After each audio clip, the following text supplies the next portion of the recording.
Okay. So I woke up literally fucking 5 minutes ago, and we have an abnormality fight analysis on the chopping block, as well as another one afterwards for today's recording schedule, so what the fuck, let's just dive right into it, eh? So the first one is of course going to be the Queen Bee. Oh boy, the Queen Bee. She's a little bit of an infamous abnormality. I don't know how popular she is in comparison to, say, like the magical girls for the meme's sake and stuff like that, but she had a pretty powerful ego weapon, which is a really good red damage ranged weapon, but that's why people liked having her in her facility in the first game. But yeah, this thing was pretty fucking infamous in that its whole entire like design and mechanics and stuff was just it was very undesirable. It was like the Queen of Hatred in that you do not pick that abnormality if you're actually trying to beat the fucking game, because it is just not enjoyable to have in your fucking facility.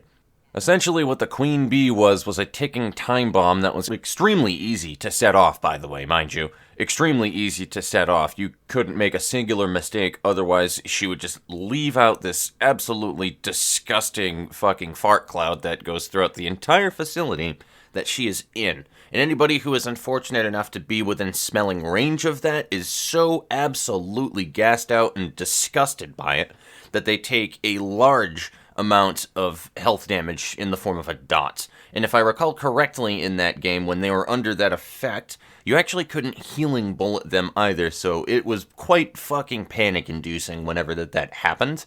And it didn't deal so much damage where it was like a guaranteed instant kill or anything, don't get me wrong, you could absolutely survive it with later level, like, librarian, though we call them librarians now, but they were agents back then.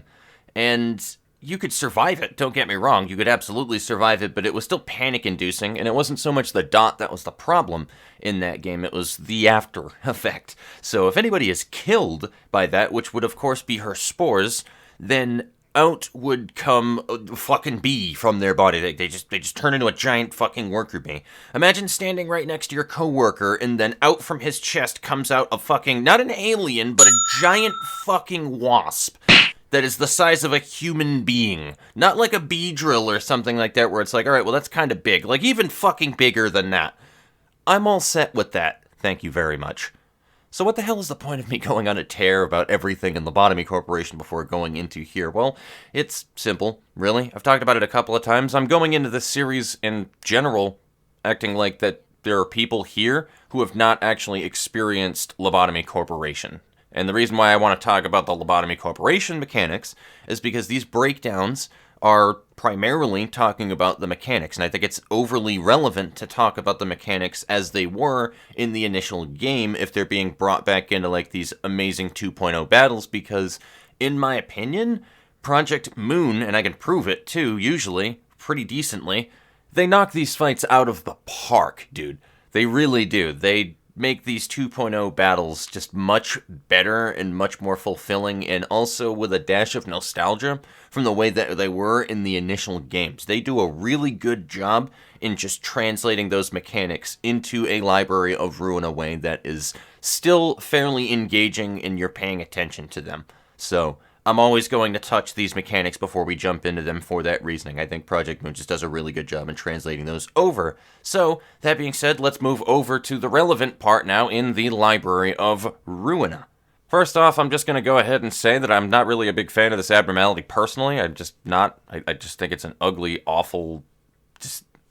I don't even really, dislike bees that much. I don't have a fear of them in any way, shape, or form, but once you introduce giant fucking worker wasps that are the size of me, I'm all fucking set with that. Those things are just filled with rage and hatred for everything that exists. But moving on, the Queen Bee is actually, surprisingly, yet again, a really well done ad boss fight. Yeah, I know, fucking fancy that. Nobody ever likes a fucking ad fight in pretty much any RPG ever on the planet. And I don't know how Project Moon does it. Well, I have an idea of how they do it, but they just make really good ad fights. They give me faith in humanity with being able to actually make decent ad boss fights. I've always been of the thinking of just putting my party up against one really big bad enemy with fucking decent mechanics and stuff like that, though. But, they make ad fights so fucking good. And I have to give them kudos on this one too, because the interesting thing that I've never really seen in other ad fights, I'm sure it exists somewhere though, but you're actually not supposed to kill the ads in this fight. If you kill too many of them, it makes it harder for you, which is interesting. I've never actually seen that before in a mechanic. So, I don't know, just kudos to them on that one, but moving on with that. Essentially, the goal is to, of course, kill the queen bee, but what I mean by that in specific is that the worker bees are really irrelevant to the equation here. You don't need to kill a certain number of them, you don't need to kill them and the queen bee, you just need to kill the queen bee, and then that is the end of the fight. Now, the problem with that, the worker bees will target specifically the last librarian who attacks the queen bee. Also, the queen bee keeps throwing up these, 3 to 6, I believe, defense die, times 4, on 2 cards in 2 speed dice. So she has 8 defense die from 3 to 6 whenever that you were to go ahead and attack her. And if that defense die beats any attack that you send at her, you gain spores, which is basically a combination between fucking bleed and burn. It wears off, I think, similarly to bleeds. I can't remember which one has the exact same, rate in which that it wears off each turn, but why I say it's a combination of both is because it's it wears off like the opposite one, I believe, like burns, but it also works like bleeds in that every time that you attack, you also take damage, but you also still take dot damage, just like fire. You get what I'm saying? It's a combination of both in that regard, but let's just go forward from that one. You don't want spores on your character, and if your character dies while they have spores on them, they turn into a worker bee, which makes your life that much harder. So again, translation of mechanics right there. And that is essentially how the fight works. Is you just have these worker bees that prioritize targeting anybody who attacks the queen last, and you need to kill the queen, who has a very high amount of defense that she uses, and they are, of course, ranged pages, so they're the first to get spent, and then she just stocks 8 defense die that she will always have, so you would need to have more than 8 attacks to be able to actually do damage to her if you can't beat those defense rolls. And even then, that's super dangerous because you're going to have a shitload of spores on you, because if you lose the defense roll, then you get a spore on you, which you don't want that to stack. Trust me, it gets bad. The other thing that the queen bee does as well is every 3 turns, she will make all of the other worker bees, it says increase loyalty and make them more aggressive. It doesn't actually change their pages on that turn. It might the turn after. I wasn't able to get it to, I didn't let it happen, but what she does is she will perform, I think she changes her attack cards that she's using. And if they go through the next turn, she gives them all a crazy buff the next round, which is I think 5 endurance or something. I can't remember what the buff is, but it'll be on the screen at some point whenever that the screen is just covered in fucking spores. I could even edit in right now, that way you guys can see it, but it's something like that, but the defense rolls also become lower. This is your chance to stagger the queen at all costs. If you do not stagger her that turn, then that goes off and she super buffs all of the other ads in the boss fight. And that's essentially how everything works, at least in terms of the queen bee.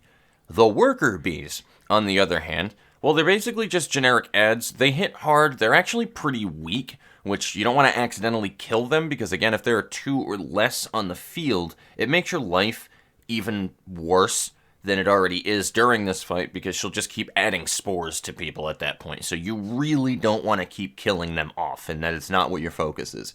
You want to just intercept them, deal with their attacks, mitigate the damage at best. That'd be the best option that you could do right there, and do as little damage to them as humanly possible. And just go on with your life trying to figure out how you're going to deal with the queen when you have that opportunity to stagger her. And that's essentially what you're trying to do the entirety of the fight, is exactly that.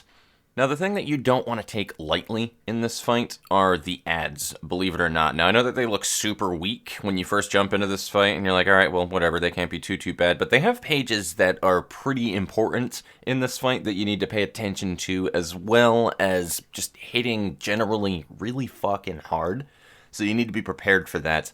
One of the primary things that they do is they have an attack that gives you 3 spores, which is pretty bad. I think it's like a 5 to 9 on the attack. They have some pretty decently high evasion dice as well, so you don't want to feed into that one. And I mean, I guess you could, because you're not trying to kill them, but staggers are nice when you're trying to do the damage phases as well, so that's always nice to just deal with those accordingly.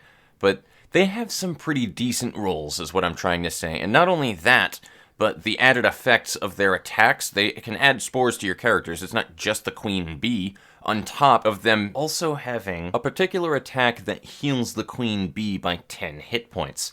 This can be a bit of an annoyance if it winds up stacking, but how I wound up dealing with that one, especially in the later runs, was I just kind of prioritized trying to stun that bee, if doable, with like a fucking... I think I stunned one with a one-sided attack at one point. It can be dangerous, but just the point of the matter is, if those wound up stacking up, like a lot of those after I had done my first damage phase on the queen bee, my life could have been a lot harder than it was in this fight, so it's just something that you need to keep in mind while you're going through everything, and just don't underestimate the bees. If you really wanted to, I guess you could just kill the motherfucker before he winds up using the attack if you still have all 4 bees and you've gone through a damage phase. It's a possibility. It's something that you could do. And then just risk it for the biscuit. If you wind up getting knocked down to fucking 2 bees when you're on the next damage phase, then fuck it. It's not really going to hurt you that much if you're getting 2 spores when she's going to die next turn. So, I don't know. It's just all part of the strategy. Again, I really want Project Moon to allow us to start re-fighting abnormality fights, because I want to these abnormality fights are like the best fights in the game, hands down. And I think a lot of people would agree with me that at least one of the abnormality fights that you have done up to this stage in the game are like hands down the best fucking fights in this game. Absolutely, like they are just such good fights, but you can only do them once, and you can't test out strategies with them later on. I could start another fucking save, but why? So I really wish I could do these fights again, because talking about it makes me want to fight the queen bee again and test a couple of random things out, but I can't. But anyway, that's about going to wrap up the mechanical portion of the breakdown right here. At the beginning of this fight, in my initial reaction to the queen bee, I said that it was a DPS race, and that's honestly kind of inaccurate with the way that the mechanics work out, and because of the red light, green light stuff that you have to do here, it works out really well. And in my opinion, it's really more of an endurance thing. To be honest with you, I mean, there's a bit of a DPS race when that window opens up and you have to stagger her. It's a burst phase that you have to do. It's not the only time that I've ever seen this in an RPG in any way, shape, or form. There's a lot of these kind of things in Terra, especially where an enemy will, like, put up a shield and you have to break that shield, otherwise it's like a whole fucking room clear or something like that, and just everybody dies, and just it wipes. But that's essentially what this is. It's incredibly punishing if you do not go through that damage burst phase. Apologize if you heard my chair squeak right there. It's not the best chair in the world, but that's essentially what this fight is. It's an endurance fight where you wait until you get that green light phase to do damage to her. I guess you could do damage before that if you have high enough hitting cards, but like, why would you? Why would you spec towards that? I mean, again, if you want to, go for it, I suppose, but I feel like it'd just be much easier to just do the fight the way that it's meant to be done, and it works out really well that way. My point right here is I just kind of want to correct myself, because I seem to say that everything is a fucking DPS race in this game, and I just realized that speech pattern of mine. I say certain buzzwords repetitively throughout a script, and it drives me nuts, and I don't know why. It's almost like a speech impediment for me. It's weird, and I don't know. Some word will click when I'm saying something, and then my brain just immediately rewinds to that word whenever that I start talking. That's why, like, a lot of times when I'm in these scripts, I'll say "in this game" as an add-on to something afterwards. Like, it's really weird. Try listening to these all over again and thinking about that now, because it happens a lot. Anyway, on to the other part of the fight, which is how well it fits thematically within the universe and all that other stuff, and just, I guess, lore-wise, with the way that this fucking game is, and Lobotomy Corporation and all that other shit. Well, frankly, considering that that's Project Moon's strong point, what do you guys think? I think you've got a pretty good fucking concept on what I think about that and where this fits in the game. I think it fits fucking amazingly with the way that the abnormality works. Again, also, it works mechanically well and sound in a fight within the Library of Ruina. It just works, man. It just works. Todd Howard would be fucking happy over this. It just works. So, I don't really have anything else that I can say about, like, the cinematic or the thematic part of it. Like, you know what I mean? Like, there's not really anything to the subjective side of it that I can say right there. It's just, I really like this fight, man. Like, it's one of the few Abnormality fights as of recently, too, other than the Queen of Hatred and other than, actually, not even the Knight of Despair, to be honest with you. Like, I like that fight, but that is not like the Queen of Hatred. It is not like the fucking Queen of Hatred. I really digged this fight. I like this one, I love Pinocchio, and I love the Queen of Hatred. Those three Abno fights up to this point have just dominated on being really fucking good fights.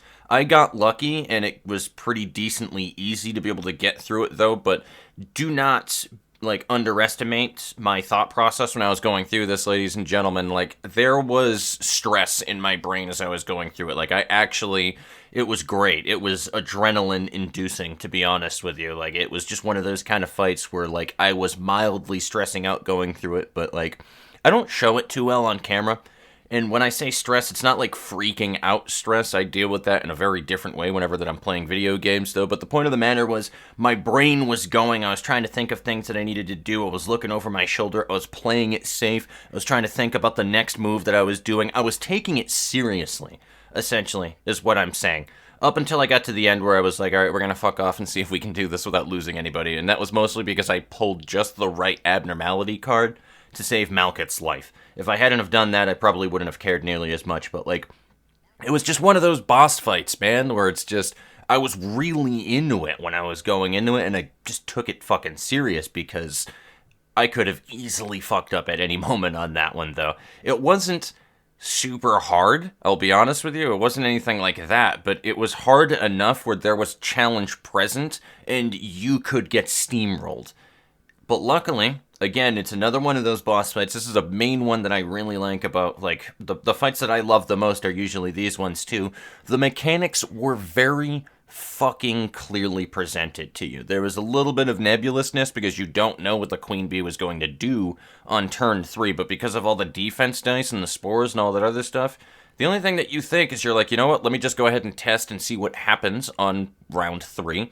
And then go from there. And then when you see the defense dice drop, you're like, all right, cool. Well, apparently I need to stagger it this round. And then there you go. Done. Like, it's pretty easy to figure out. It leaves a little bit to the player to try to go in there and understand the mechanics for it without telling you this is how the fight works and you got to do this thing. Like, you know what I mean? It was the perfect mixture of telling you what's going to happen, how it's going to happen, and conveying things to the player while allowing you to figure it out at the same exact time. A little bit of it. So, like I said, the Queen Bee, ladies and gentlemen, it was a really fucking well done ad boss, and I wish every single ad boss in every fucking video game was done to the same exact caliber that Project Moon does their ad bosses, because these things suck in modern RPGs, man. Dear Christ. So, I'll see you guys later on. I gotta start writing the script for Letitia. Or there may not even be a script for it. This one wasn't scripted. Can you tell? I'll see you later. Quotes, unfortunately. However, we one-shotted it, dude. We first-timed the Queen Bee. Excellent.